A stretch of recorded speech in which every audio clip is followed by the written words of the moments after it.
প্রেম পরতত্ত্ব সীমা, রাস বিলাসের চরম পরিণতি, প্রেম বিবর্ত বিলাস শ্রীমূর্তি, পরম করুণা বরুণালয় শ্রী শ্রী শচীনন্দন, নদিয়া বিহারী শ্রী গৌরহরি, পরম পাবন পতিত উদ্ধারণ পতিত তারণ, প্রেম চিন্তামণি দাতা শিরোমণি পরম দয়াল পরম কারণী, শ্রী শ্রীল নিতাই চাঁদের মহা অনুকম্পায়, ব্রজ নবযুবদন্দ রাধা মাধবে অহেতুকী করুণায়, বঙ্গ বসুন্ধরা বোধাকা স্থিত প্রাচীন ঐতিহ্যবাহী বোধাকা দাদা শিবকালী মন্দির শ্রী গোবিন্দ মন্দির অঙ্গনে পুত কেশব্রত বৈশাখী শুক্লা পক্ষীয় ভুবন পাবন বিশ্বমঙ্গল কলিযুগের যুগধর্ম জীবধর্ম শ্রী শ্রী তারক ব্রহ্ম হরিনাম সংকীর্তন মহাযজ্ঞের আজ শুভ মাঙ্গলিক গন্ধাদি অধিবাস শ্রীপর্ব।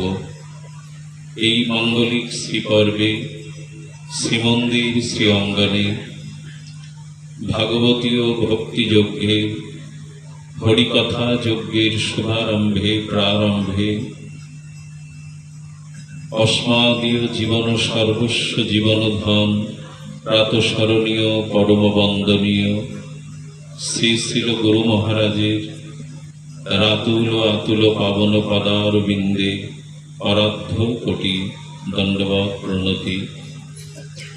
এই মহান শ্রীনাম যজ্ঞে যিনি সেবাচার্য সর্বাধ্যক্ষ প্রপূর্য চরণ বন্দনীয় চরণ দেবাটা গোকুলানন্দ পাটবাড়ি আশ্রমের অন্যতম আচার্য শ্রীপাদ গৌর কৃষ্ণ কৃপা শ্রীমূর্তি শিল প্রভুপাদের চরণে দণ্ডবৎ প্রণতি জ্ঞাপন পূর্বক আজ সমাগত গৌড়ীয় বৈষ্ণবজন ভক্তজন মহতজন সুধীজন শ্রদ্ধাশীলা ধর্মশীলা কল্যাণিয়া ধর্মমূর্তি দেবী মূর্তি মাতৃগণ বোধাটাবাসীর পক্ষ হতে যজ্ঞের সমস্ত সেবক বৃন্দের পক্ষ হতে এই নর্দমার নরকের কীট জীবাধমের পক্ষ থেকে আপনাদের সকল ভক্ত চরণে সশ্রদ্ধ দণ্ডবৎ প্রণতি। শুরুতেই নিজের অপরাধ গলগ্নিকৃতবাসে ক্ষমা চাইছি। আজ এই ক্ষুদ্র বোধাটাবাসী হয়ে এই ব্যাসপীঠে বসা আমার উচিত নয়। আমার উচিত আজ প্রত্যেক ভক্তের চরণ সেবা করা, এটাই দায়িত্ব। কিন্তু ভাগবতীয় কোনো ভক্তি বা ভগবানের নাম রূপ লীলা কথা ভাগবত পাঠ ব্যতীত কোনো ক্রিয়া কোনো যজ্ঞ কোনো সৎকর্ম কোনো দান ধ্যান পূর্ণতা পায় না। কথাটি আবার বলি, যাগ যজ্ঞ উপাসনা তীর্থযাত্রা সমস্ত মঙ্গলময় কর্ম তখনই পূর্ণতা পায় সার্থক হয় যদি ভগবানের গুণগাথা আলোচিত হয়, ভগবত কথা আলোচিত হয়। ভাগবত বলেছেন সব ওই পুংসাং বিশ্বাস কেন কথা সোজা নৎপাদায়েদ যদি রতিং শ্রম এব হি কেবলা। দেখুন বলছেন যেখানে ভগবানের দিব্য নাম রূপ লীলা কথা আলোচিত হয় না সেখানে সমস্ত কর্ম বৃথা ব্যর্থ হয়। এটা ভাগবত বলেছেন শ্রম এব হি কেবলম। দৃষ্টান্তে বলেছেন যে কোন সুন্দরী রমণীকে যদি স্বর্ণ অলঙ্কার পরিয়ে স্বর্ণভূষণ অলঙ্কার দিয়ে পরিয়ে সুসজ্জিতা করা হয় তবু সেই সুন্দরী যুবতী সালঙ্কারা রমণী ঘৃণিত হবে, ধিক্কার পাবে যদি সেই রমণীর অঙ্গে কোনো বসন বা কাপড় না থাকে। বিবস্ত্র কোনো রমণী যতই সুন্দরী হোক গুণবতী হোক তার অঙ্গে যদি বস্ত্রখণ্ড না থাকে বিবস্ত্র থাকে তবে সে ধিক্কৃত হয়।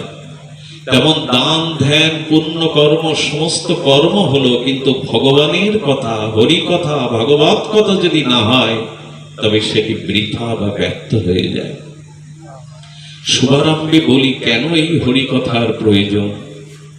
ভগবান নিজেই গীতা শাস্ত্রে বলেছেন, মচ্চিত্ত মদগত প্রাণা বোধয়ন্ত পরস্পরম কথায় অন্তশ্চ মাং নিত্যং দুঃসন্তি চ রমন্তি চ।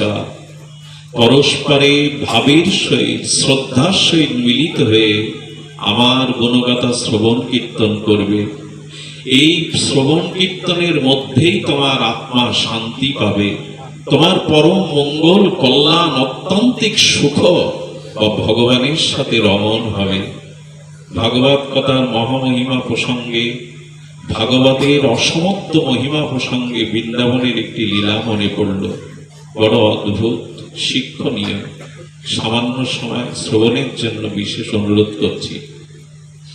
আমাদের 84 ক্রোশ মধুবন আনন্দময় ভগবানের সন্দিনী শক্তির আধার শ্রীধাম বৃন্দাবনে শ্রীমন্দিরে বৈকালিক প্রতিদিন ভাগবত পাঠ হতেন। এক মহান আচার্য, ভাগবত আচার্য, প্রতিদিন বৈকালিক এই হরিকথা ভাগবত পরিবেশন করতেন। 20-25 জন ব্রজবাসী, কিছু অনুরাগী সত্রী মণ্ডলী, তারা এই ভাগবতের শ্রোতা। কিন্তু কিছু মানুষ আছে দেখবেন, কোন কর্মের মধ্যে কোন অবস্থানে থেকে তার স্বভাবটা লুকাতে পারে না। একজন হয়তো জোর গলায় কথা বলে, সব পরিস্থিতিতে দেখবেন তার ওই স্বভাবটা প্রকাশ হয়ে পড়ে। কোথায় নিয়ন্ত্রণ করতে হয় অনেকেরই বোধটা থাকে না। ওই আশ্রমেরই একজন নিবেদিত প্রাণ, আশ্রমের সমস্ত কর্ম প্রায় সে করত। ফুল তুলতে হবে, ভক্ত সেবা দিতে হবে, রন্ধনশালার কাজ করতে হবে, বাজার থেকে উপাচার আনতে হবে, আশ্রমে ঝাড়ু দিতে হবে, সব কাজ করত। গুরুদেব তার নাম রেখেছিলেন রামদাস। এই রামদাস সকল কর্মে পারদর্শী হলেও আশ্রমটাকে বলা যায় একা পরিশ্রম করে তিনি আশ্রমের সমস্ত কর্ম সম্পন্ন করতেন। কিন্তু তার একটা স্বভাব ছিল, ভাগবতকে সে ভালোবাসত না। ধ্যান দিয়ে শুনো, ভাগবত যখন পাঠ হতো কি করত, ভেতরে চেঁচামেচি করত। আর যারা ভাগবতে এসে বসতো তাদের ওখান থেকে ডাকতো, আরে আশ্রমের কাজ কে করবে, ফাঁকি দিয়ে ভাগবতে বসেছ। গুরু মহারাজ ব্যথা পেয়ে মাঝে মাঝে বললেন, রামদাস তুমি আশ্রমের একনিষ্ঠ কর্মী, তাতে সন্দেহ নেই, কিন্তু ভাগবত কেন ভালোবাসো না? আরে 1-1.5 ঘন্টা পাঠে মনোনিবেশ করো, কাজগুলো তো আগে পরে করে নেওয়া যায়। কে শোনে কার কথা? ভাগবতে উনি মন বসাতে পারেন না। গুরুদেব মাঝে মাঝে বিরক্ত হয়ে যান। আর তিনি কি করেন, বলছেন, গুরুদেব আরে পাঠ যদি শ্রবণ করি, পাঠেই যদি বসে থাকি তো আশ্রম কে দেখবে? পাঠ আমার কাজ নয়, আমি পাঠ শুনতে পারবো না, আমাকে আমার মতো কাজ করতে দিন। বলে নীরবে করো। বলে নীরবে আমি কাজ করতে পারি না। এমনি করেই সে ভাগবত বিরোধ করত, ভাগবতে তার রুচি ছিল না। সুধীজন, গুরু মহারাজ বেশি কিছু বললে বলতেন, যারা কাজে ফাঁকি দেয় এরাই ভাগবতে গিয়ে বসে, এদের কাজ নেই। কাজ ফাঁকি দেওয়ার একটা জায়গা হলো ঘন্টার পর ঘন্টা ভাগবতে বসে। গুরু মহারাজ প্রসন্ন হতেন না। একদিন পাঠ চলছে, গম্ভীর রাস 5 অধ্যায়। হঠাৎ করে উনি ঘরের মধ্যে থালাগুলো, জোরে যে বড় বড় থালা থাকে প্রসাদের, ওই ঝপ ঝপ করে ফেলে দিচ্ছেন। পাকা মেজের উপরে বড় থালা পড়লে কি জাতীয় উৎকট শব্দ হয়। গুরু মহারাজ ডেকে বললেন, রামদাস ভাগবতে বিঘ্ন করতে নাই। যখন কথা শুনলেন না, বলে কাজ করবে কে? এই আশ্রমের কাজ কে করবে? আপনি। যখন বলে বসেছেন, গুরুদেব ব্যথা পেয়ে ভাগবত স্তীমিত করে ব্যাসাসন থেকে নিচে যাওয়ার সময় বললেন, ভাগবতে তো রুচি হলো না, যা আগামী জন্মে বানর হয়ে জন্মা। ভাগবতে তো রুচি হলো না, এটা অপরাধ। কি বলবো, মথুরার একটি সত্য ঘটনা। এই আসনে বসে কোনো গল্প, কোনো কাহিনী বলার জায়গা নয়। এর 7 দিন পরে রামদাসের কঠিন অসুখ দেখা দিল হাটে, এবং সে মারাই গেল। মারা যাওয়ার পরে তার অন্ত্যেষ্টিক্রিয়া হলো যমুনা তীরে। গৌড়ীয় আচার্য কুলতিলকগণ তার মহোৎসবাদি করলেন, ভোগ রাগ বৈষ্ণব সেবা সম্পন্ন করলেন। 2 মাস পর গুরুদেব মনে করলেন এবার ভাগবত সূচনা করা উচিত। খুব ধ্যান দিয়ে শুনুন, মর্মান্তিক সত্য ঘটনা। যখন উনি ভাগবত খুলে ভাগবতের প্রথম শ্লোক মঙ্গলাচরণ করে শুভ সূচনা করেছেন ভাগবতের প্রথম শ্লোক, সচ্চিদানন্দ রূপায় বিশ্বোৎপত্তাদি হেতবে তাপত্রায় বিনাশায় শ্রী গোবিন্দ ভয়াগ নমঃ। যখনই উনি মঙ্গলাচরণ করে এই শ্লোক শুভ সূচনা করেছেন, সঙ্গে সঙ্গে কি বলবো আপনাদের, ছোট একটি বানরের বাচ্চা এসে প্রথমে ওই ব্যাসাসনে উনি প্রণাম করলেন। ব্যাসাসনে উনি প্রণাম করলেন। ব্যাসাসনে প্রণাম করে গুরু মহারাজ ভাগবত ব্যাসপীঠে আসীন, ওনার চরণে মাথা রেখে প্রণাম করলেন। কি বলবো আপনাদের, সামনে বানরটা মানুষের মতো শ্রদ্ধালু শ্রোতার মতো হাত জোড় করে বসে শুনছেন। গুরুদেব ওর দিকে কয়েকবার তাকালেন। তাকিয়ে উনি ভাগবত যখন বলছেন, তখন দেখছেন ভাগবতের শ্লোকের সাথে সাথে পাঠের সাথে সাথে ওই বানরটার চোখ দিয়ে বিন্দু বিন্দু জল গড়িয়ে পড়ছে। গুরুদেব তখন অনুভূতির দ্বারা, ইনি মহামানব, অনুভূতির দ্বারা বুঝতে পেরে বলছেন, এই দেখো ভাগবতে ওর রুচি হয়নি, মুখ দিয়ে বেরিয়ে পড়েছিল রামদাস হরি কথাতে বিঘ্ন করিস, ভাগবতে তোর রুচি হলো না, বানর হয়ে জন্মা। আজ বানর হয়ে বসে ভাগবত শ্রবণ করছে সামনে। আমি আমাদের সত্য সাক্ষাৎ ঘটনা বলছেন এই মথুরা বৃন্দাবনে। পাঠে যেমন বলছেন, পাঠ শ্রবণ করছো রামদাস, হু করে উত্তর দিচ্ছেন। রামদাস তুমি হরিকথা শ্রবণ করতে এসেছো, হু করে উত্তর দেয়, যা জিজ্ঞাসা করে ওর ভাষায় উত্তর দিয়ে যায়। কি বলবো, 6 মাস ধরে ভাগবত বিশ্রাম সমাপ্ত হবে। ভাগবত পরিপূরণ যেদিন হবে, ভাগবত যেদিন পুষ্পাঞ্জলি দিবেন, সেই পুষ্পাঞ্জলি দেওয়ার সময় ভাগবতের অন্তিম শ্লোক গুরু মহারাজ কীর্তন করলেন, নাম সংকীর্তনম যস্য সর্ব পাপ প্রণশনম প্রণম দুঃখ সমনস্তাং হরিণ পর। যেই ভাগবত বিশ্রাম দিলেন, বানরটি ভাগবত আসরেই মাথা নত করে পড়ে ওখানেই দেহ ত্যাগ করল। গুরু মহারাজ কাঁদছেন আর বলছেন, এই দেখো গত জন্মে ওর ভাগবতে রুচি হয়নি, হরি কথায় রুচি হয়নি, বানর হয়ে এসে আজও মনে করেছে, উপলব্ধি করেছে ভাগবত শ্রবণ ছাড়া কল্যাণ নাই। বানরটিকে নিয়ে যমুনার ধারে অন্ত্যেষ্টিক্রিয়া করলেন। তার মহোৎসব করে গুরুদেব বললেন, ওর মতো শ্রেষ্ঠ ভাগবত শ্রোতা আর কাকে পাবো? সামনে বসে চোখের জলে কে এমন শ্রদ্ধালু চিত্তে হরিকথা শুনবে? সবাই বললেন, গুরু মহারাজ ওর গতি, যিনি ভাগবত শ্রবণ করে দেহ ত্যাগ করেন, গোবিন্দ চরণেই তার প্রাপ্তি, গোবিন্দ চরণেই তার পরাপ্রাপ্তি, ভগবত চরণ লাভ করলেন। ঘটনাটা এই কারণে বললাম আমরা, যে ভগবানের দিব্য চিন্ময় অলৌকিক এই লীলা, এই হরিকথা যাদের শ্রবণে রুচি হয়নি, জানতে হবে তারা অনেক সুকৃতি হতে বঞ্চিত।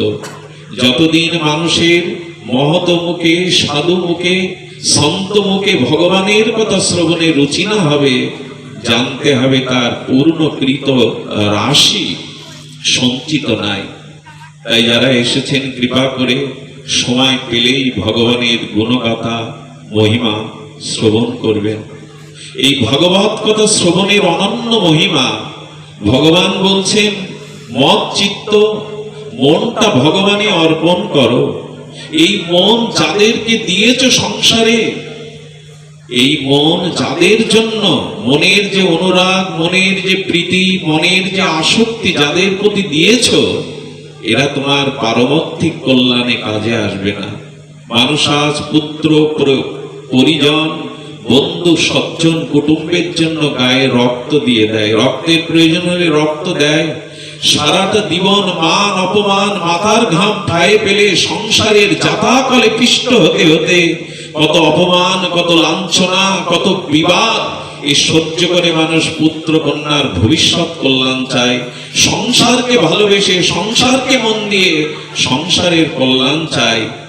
কিন্তু যেদিন তার অন্ত সময় ঘনিয়ে আসে, বার্ধক্য জরাব্যাধিতে চলে আসে, সংসারের তার প্রতি প্রীতি মমতা কর্তব্য সবাই তুলে নেয়, তখন সে উপলব্ধি করে সারাটা জীবন করলাম কি। এক সময় মনে হয় যেন ভূতের বেগার খেটে গেলাম। আচ্ছা, যাদের জন্য রক্ত দিলেন, শ্রম দিলেন, জীবনের সর্বস্ব দিলেন, পরকালে তারা আপনার পাপ নেবে তো? আপনার আমার পাপ নেবে স্ত্রী পুত্র? বলে এই জন্য ওদের প্রতি কর্তব্য করো, পিতা মাতা পুত্র কন্যা স্ত্রী দায়িত্ব তোমার উপরে, যথাযথ দায়িত্ব পালন করো, কিন্তু ভালোবাসাটা ভগবানকে দাও, ভালোবাসাটা ঈশ্বরকে দাও, নাহলে ভুল হয়ে যাবে। ভুল তো আমাদের হয়েই গেছে। ভালোবাসাটা ভগবানকে যদি না দেই, আমাদের পরকালে এই দুর্লভ মনুষ্য জন্ম যে কারণে পেয়েছিলাম তার সার্থকতা হবে না। এজন্য বারবার আমাদের মনকে বোঝাতে হবে, মনের যে অনুরাগ, মনের যে ভালোবাসা, ওটা ভগবানকে কিঞ্চিত দিন। দেখুন, করোনার সময়টা বেশি দিন পার হয়নি, মাত্র কয়েক বছর আগে বিশ্বব্যাপী এই রোগটা জানিয়ে গেল। সংসারে কে কত আপন, কে কত তোমার চেনা। একটু ফিরে দেখুন তো 2019-কে, এই কোভিড-19-কে ফিরে দেখুন। স্ত্রী তার স্বামীকে হাসপাতালে ভর্তি করে ভুল ঠিকানা দিয়ে এসছে যাতে লাশ নিতে না হয়। এই তো জগৎ। ভুলে গেলে চলবে কেন? অনেক পিতামাতার মুখে মুখাগ্নি করার জন্য তার পুত্র কন্যা রাজি হয়নি, এটা ভুলে গেলে চলবে? দূর থেকে আগুনে চিতায় ছুড়ে দিয়েছে। অনেক প্রতিবেশী চেয়েছে, দেখেছে মৃত লাশ 3 দিন ধরে ঘরে পচে গেছে, অন্ত্যেষ্টিক্রিয়া শ্মশানে যাওয়ার লোক খুঁজে পাওয়া যায়নি। কিছু সেই সময় দাতা বা কিছু সংঘ সেই সময় অন্ত্যেষ্টিক্রিয়ার কাজ করেছে। দিল্লির এক শ্মশানের দৃশ্য দেখেছিলাম, 10 থেকে 12 ঘন্টা 16 ঘন্টা আত্মীয় স্বজনরা লাশ দাহ করার জন্য অপেক্ষা করেছে। মাঝে মাঝে কুকুর এসে, শিগাল এসে সেই কাপড় ছিঁড়ে লাশটাকে খাচ্ছে। লাশ দাহ না করতে পেরে কত শত লাশ নদীতে ভাসিয়ে দিয়েছে। এই তো সংসার। ভুলে গেলে হবে না। এই সংসারে আমার কর্তব্য আছে, দায়িত্ব আছে, কিন্তু মনের ভালোবাসাটা ভগবানকে না দিলে বড় ভুল হয়ে যাবে। ভুল তো হয়েই গেছে আমাদের। সংসারকে নিয়ে মেতে আছে, কিন্তু সংসারে কি পায় মানুষ? শেষের দিনে আমাদের এই জন্ম মৃত্যু জরাব্যাধি কবল থেকে এরা উদ্ধার করতে পারে না। তাই ভীষ্মদেবের মতো মহা তপস্বী, মহাজ্ঞানী, বিশ্ব চিরকুমার দেবব্রত ভীষ্ম এত বড় তপস্বী, এত বড় সত্যবাদী, মহাভারতের চরিত্র দ্বিতীয় নাই। যার মৃত্যু হাতের মুঠোয়, ইচ্ছা মৃত্যু ভীষ্মদেব, সেই বিশ্ব কুরুক্ষেত্রে সরসজ্জায় অসংখ্য তীরের উপরে আর যন্ত্রণা কাতর হয়ে প্রহার গুনছে। আচ্ছা বলুন তো, যার মৃত্যু নিজের হাতের মুঠোতে, কাল যার নিয়ন্ত্রিত, ইচ্ছা মৃত্যু যার, যখনই চাইবেন তখনই মৃত্যু হবে, তিনি তীরের সরসজ্জার উপরে কেন যন্ত্রণা পাচ্ছেন? মরণ তো চাইলেই তার মরণ আসবে। ভীষ্মদেব মনে মনে আর নিবেদন প্রার্থনা করছেন, হে ভগবান, সারাটা জীবন এই কৌরবদের পাণ্ডবদের দায়িত্ব পালন করতে করতে, যুদ্ধ করতে করতে আমি অন্তিম সময় এসে পৌঁছেছি। তীরের উপরে শায়িত হয়ে এই ভীষ্ম মনে মনে ভগবানকে স্মরণ করছেন, হে অনাদির আদি, হে সর্বকারণের কারণ, হে মঙ্গলময় কল্যাণময় সচ্চিদানন্দ ভগবান। মৃত্যু তো হবেই, কিন্তু মনের একান্ত অভিলাষ, একান্ত প্রার্থনা, মৃত্যুর সময় তোমার ত্রিভঙ্গ মুরারি শ্যাম সুন্দর রূপ দেখে আমি মরতে চাই। আমার মৃত্যুটা আমি তোমাকে দর্শন করেই মরতে চাই। বিশ্বদেব যিনি পরম জ্ঞানী তপস্বী, তিনি অপেক্ষা করছেন। আচ্ছা, যার মৃত্যু নিজের মুঠোতে, ইচ্ছা মৃত্যু বর যার, সেই ভীষ্ম কেন তীরের উপরে অপেক্ষা করছেন? কারণ মানুষ জন্মগ্রহণ করে, কিন্তু মৃত্যুটা যদি সার্থক না করতে পারে, মৃত্যুটা যদি প্রস্তুতি না নিতে পারে, মৃত্যু যদি সার্থক মৃত্যু না হয়, অর্থাৎ ভগবানের ভাবনা, ভগবানের নাম, ভগবানের চিন্তা করতে করতে যদি এই শরীরটা ছাড়তে পারে, তাহলেই তার পরম গতি, শ্রেষ্ঠ গতি। আর যদি সংসার চিন্তা, সংসার ভাবনা, অর্থ বিত্ত, যশ খ্যাতি, পূজা প্রতিষ্ঠা, বাড়ি গাড়ি, এই চিন্তা নিয়ে যদি কেউ মারা যায়, ভগবান বলেছেন ওই চিন্তায় তার পরকালে দুর্গতির কারণ হবে, তার স্খলিত কারণ হবে।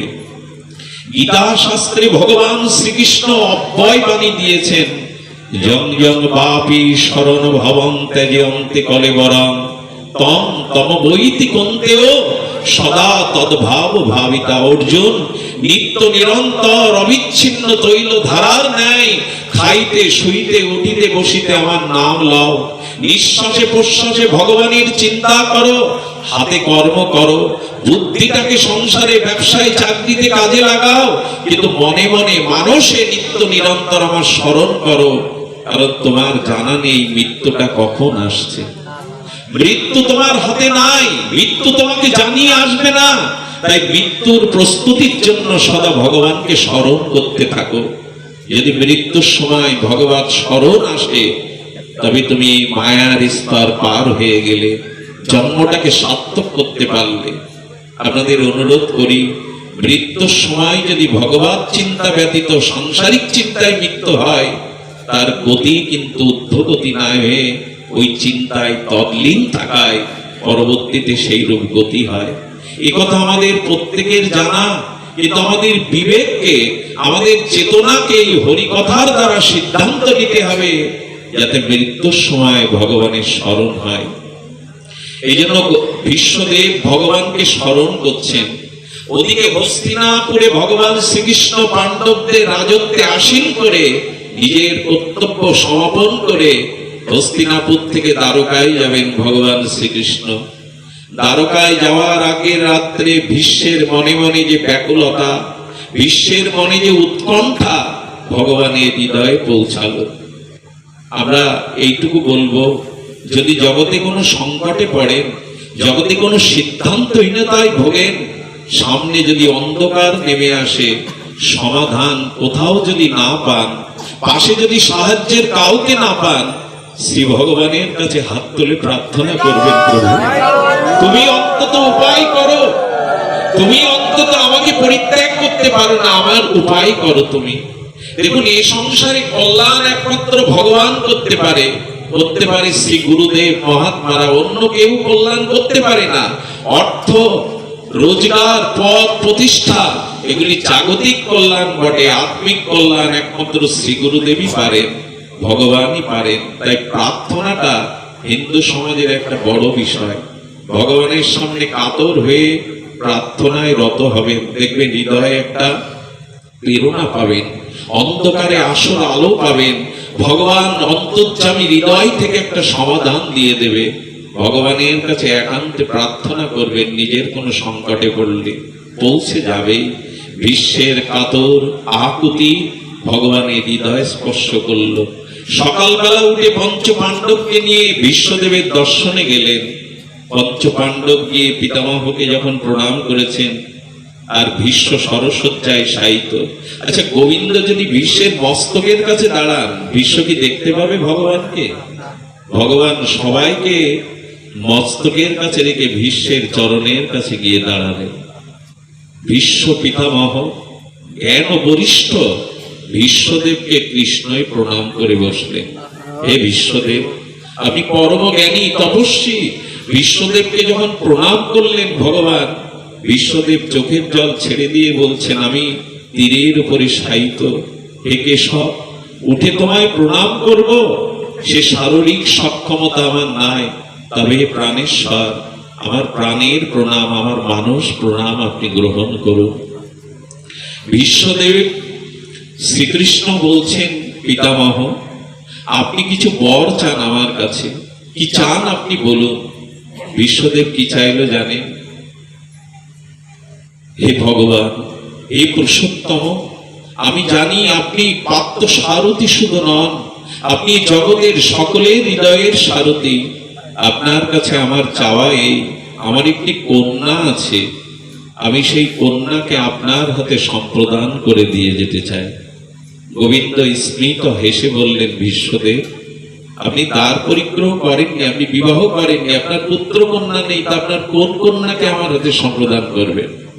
বিশ্বদেব বিস্ময়কর কথা বললেন, প্রভু, আমার বুদ্ধি রূপে একটি কন্যা আমার হৃদয়ে আছে। বুদ্ধি তো মানুষের সুন্দর হয়, বুদ্ধি দিয়েই তো মানুষ জীবন পরিচালনা করে। আমি আমার বুদ্ধিরূপ কন্যাকে আপনার চরণে চিরদিনের মতো সম্প্রদান করতে চাই, আমার বুদ্ধিটা যেন আপনার চরণে অর্পিত হয়। ভগবান প্রসন্ন হলেন, প্রসন্ন হয়ে বলেন, বিশ্বদেব, আর কি চান আপনি বলুন। বলেন, হে ভগবান, কি চাইব? পঞ্চ পাণ্ডবকে রক্ষার জন্য সারথী রূপে আপনি পঞ্চ পাণ্ডবকে বুক পেতে দিয়ে আপনি রক্ষা করেছেন, আপনার সেই দৃশ্য আমার মনে পড়ছে। তবে হে জনার্দন, হে কেশব, আমাকে যদি কিছু দিতেই চান, এই বরটি দিন। আপনারাও যদি পারেন ভগবানের কাছে এই প্রার্থনা জানাবেন, হে কেশব, যেদিন এই পৃথিবী থেকে চিরদিনের মতো আমি বিদায় হব, আমার দুই চক্ষু মহাকালের ঘুমে নিদ্রিত হবে, আমি যেন সম্মুখে আপনার অপরূপ এই মাধুর্য রূপ দর্শন করতে করতেই জগৎ থেকে চলে যেতে পারি। আমি আপনাকে দেখতে দেখতেই যেন জগৎ থেকে চলে যেতে পারি। ভগবান কেশব বললেন, তথাস্ত ভীষ্ম। যুধিষ্ঠির বলছেন, ভগবান, বিশ্বদেবের ইচ্ছা মৃত্যু, উনি যদি আরো এক কল্পকাল জীবিত থাকেন, আপনি দাঁড়িয়ে থাকবেন? গোবিন্দ একটা অদ্ভুত কথা বলেছিলেন, যে আমাকে পায় সে আর এই জগৎ মোহমায় বেশি দিন থাকে না। বিশ্ব অচিরেই আমার চরণ প্রাপ্ত হবে। ভগবানকে দর্শন করতে করতেই বিশ্বদেব চিরদিনের মতো বিশ্রাম নিয়েছিলেন ভগবানের হৃদয়ে। আমি অনুরোধ করবো এইটুকু, কেন ভগবানের কথা শুনতে হবে? কেন সাধু সঙ্গ করতে হবে?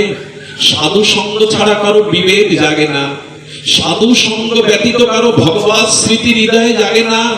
এ সংসারে সকলেই সংসারের বিষয় নিয়ে ব্যস্ত। একমাত্র সাধু সঙ্গ এমন একটি ক্ষেত্র যেখানে গেলে ভগবানের কথা মনে পড়ে, নিজের অন্তিম পরিণতির কথা মনে পড়ে।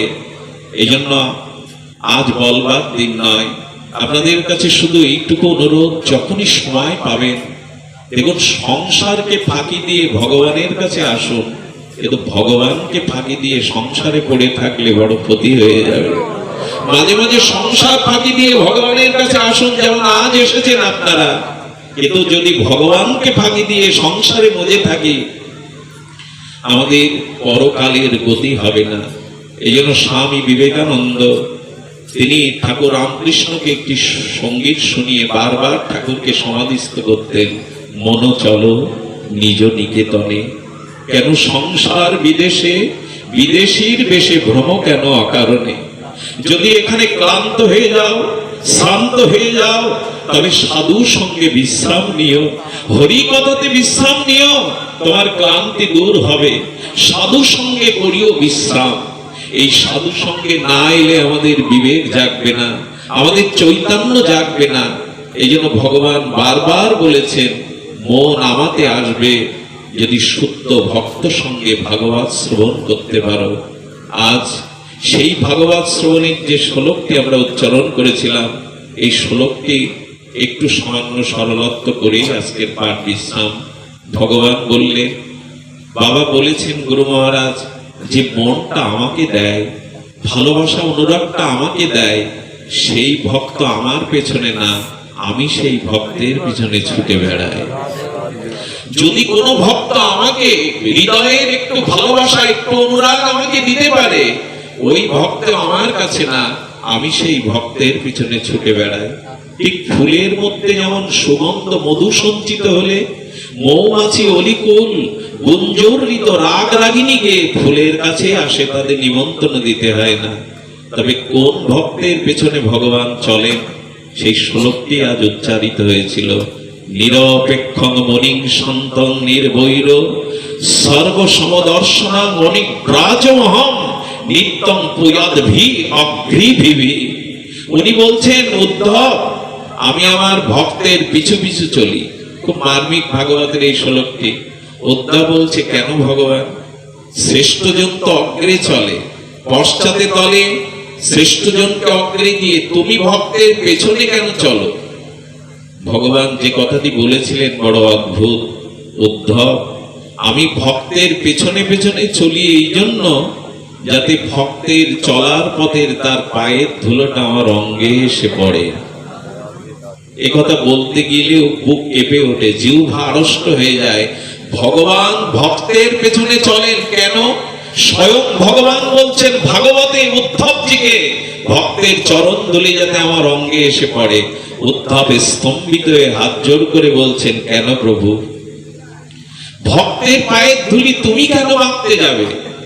উদ্ধবকে দেখিয়ে গোবিন্দ বলেছিলেন, উদ্ধব, আমার বুকে তাকিয়ে দেখো, এখানে শ্রীবর্ষ চিহ্ন আছে, অর্থাৎ ভৃগুমণির পদচিহ্ন আমার বুকে আঁকানো আছে।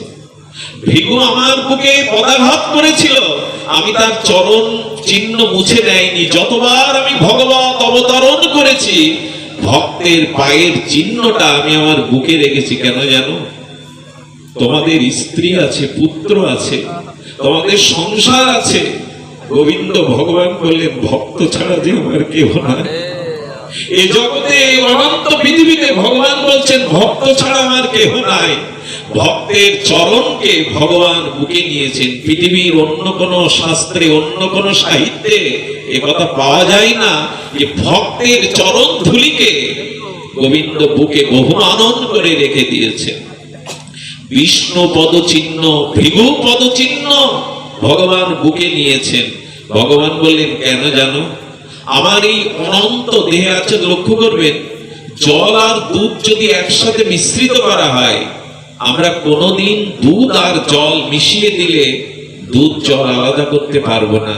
কিন্তু রাজহংস তার অলৌকিক ঠোঁটের ক্ষমতায় ও দুধটুকু নিয়ে জলটুকু রেখে দিতে পারে। আচ্ছা, এটা রাজহংস ছাড়া আমরা পারবো না। এর থেকে কঠিন কি জানেন?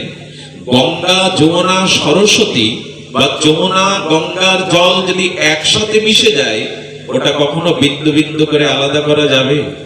এতে এই আলাদা যিনি করতে পারেন তিনি ভগবান। তিনি যেমন মিশাতে পারেন, তিনি এগুলো আবার আলাদাও করতে পারেন। সর্বশক্তিমান ভগবান। ভগবান তখন বলছেন, উদ্ধব, ভক্তের চরণ ধুলি আমার অঙ্গে এসে পড়ে, এই জন্য আমি পিছু পিছু চলি। কেন জানো? আমার এই দেহে এক একটি লোমকূপে অনন্ত অনন্ত কোটি বিশ্ব ব্রহ্মাণ্ড বিরাজ করছে। আমরা কল্পনা করতে পারবো না। আমরা এই পৃথিবীর খবর রাখি, সৌরমণ্ডলে অনন্ত অনন্ত পৃথিবীর পরিচয় দিয়েছে বিজ্ঞানীরা।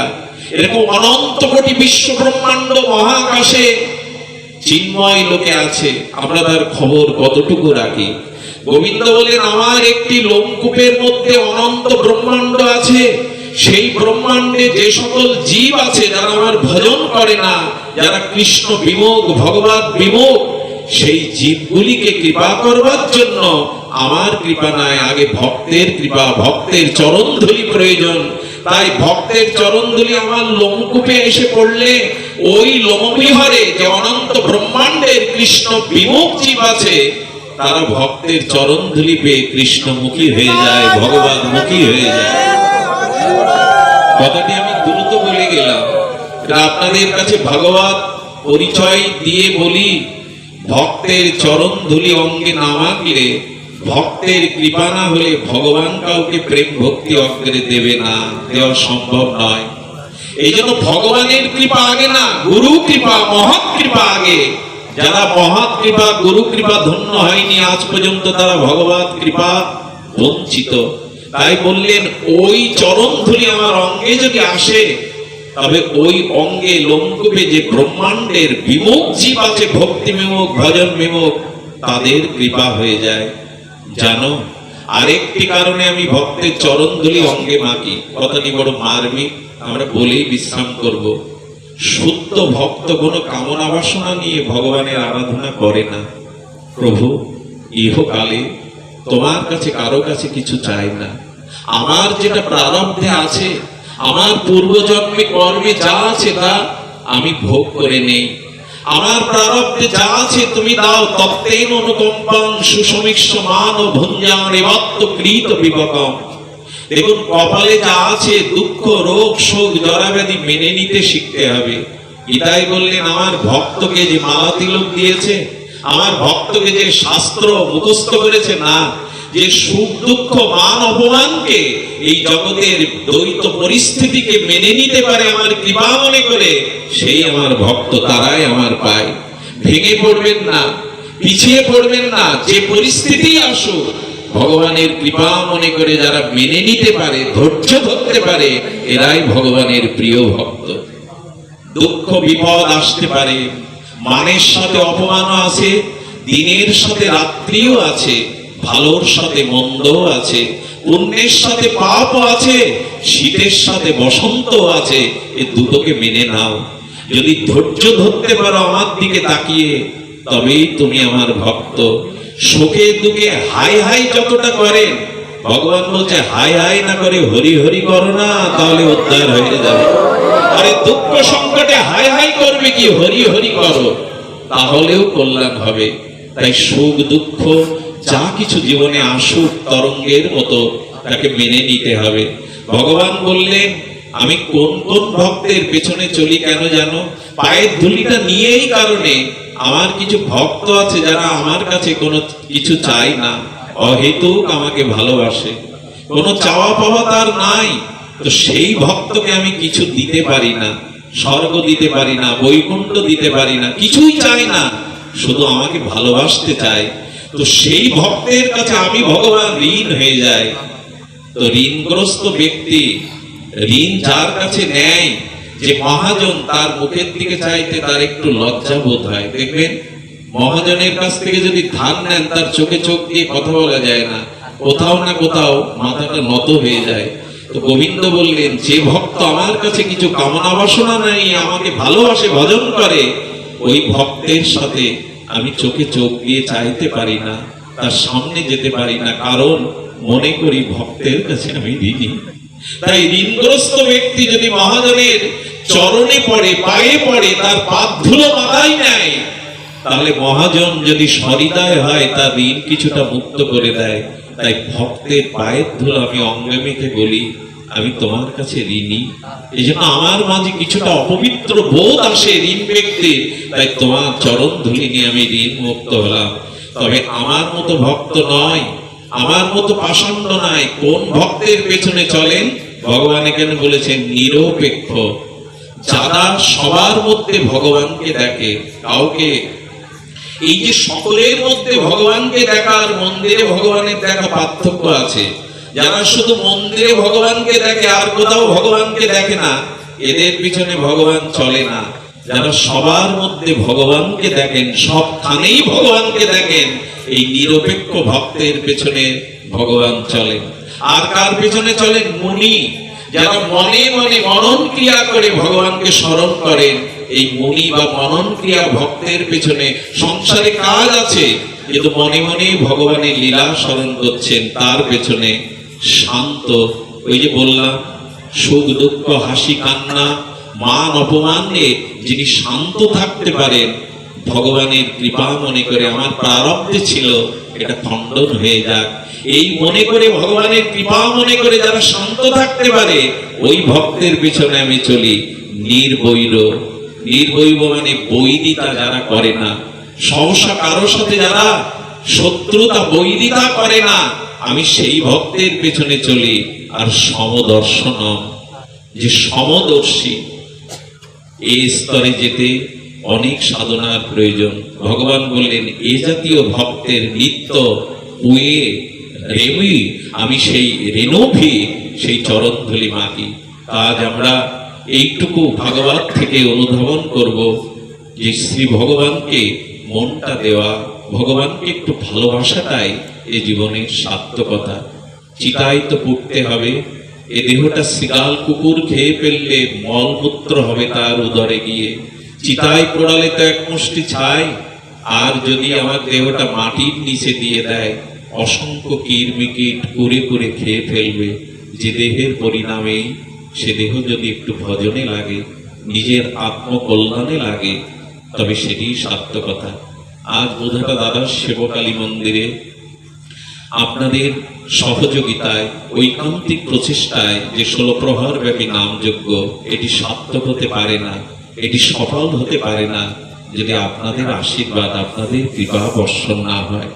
ভক্ত যেখানে, ভক্তের সমাদর, ভক্তের বন্দনা, ভক্তের গুণকীর্তন, ভক্তের মর্যাদা যেখানে নাই, ভগবান সেখানে কিছু গ্রহণ করেন না। তাই আজকে যোগ্য সেবক বৃন্দের, মন্দির সেবক বৃন্দের পক্ষে বলবো, আপনারা আজকে কপিলমুনি থেকে, পাইকগাছা থেকে, তালা থেকে, মনিরামপুর থেকে, যশোর থেকে, পাটকেল ঘাটা থেকে কত কথা বলবো। আজকে এখানে তাকিয়ে দেখুন, তালা থেকে যাদের মুখগুলো দেখছেন অধিকাংশ সব বাইরের ভক্ত, অনেক দূর দূরান্ত থেকে কত শ্রান্ত ক্লান্ত হয়ে এসেছেন আমাদের আহ্বানে। আমরা ধন্য না, আজ আমাদের জীবন সার্থক হলো। আপনাদের মতো শুদ্ধ ভক্তের চরণ ধুলিতে আজ আমরা, আমাদের মন্দির কমিটি, যজ্ঞের সেবক বৃন্দ, বুধাটাবাসী ধন্য হলো। আবার আসবেন, আবার একটি করে আমাদের মাথায় আশীর্বাদের হাত রাখবেন। সকলের কাছে অনুরোধ, বিশেষ করে যজ্ঞের সেবক বৃন্দ যারা আছে তাদের কাছে অনুরোধ, যজ্ঞ কিন্তু যোগ্যতার দ্বারাই সম্পন্ন হয়। এই 2 দিন বা 3টে দিন কারো মনে অভিমান, কারো মনে ক্রোধ, কোনো প্রতিযোগিতা ভাব যেন না আসে। কারণ এই যজ্ঞ করতে গিয়ে যজ্ঞেশ্বর কৃষ্ণ স্বয়ং রাজস্ব যজ্ঞে ভক্তের পা ধোয়ার দায়িত্ব নিয়েছিলেন। ভাবা যায়, ভক্তের উচ্ছিষ্ট পাতা তিনি ফেলার দায়িত্ব নিয়েছিলেন যুধিষ্ঠির মহারাজের কাছে।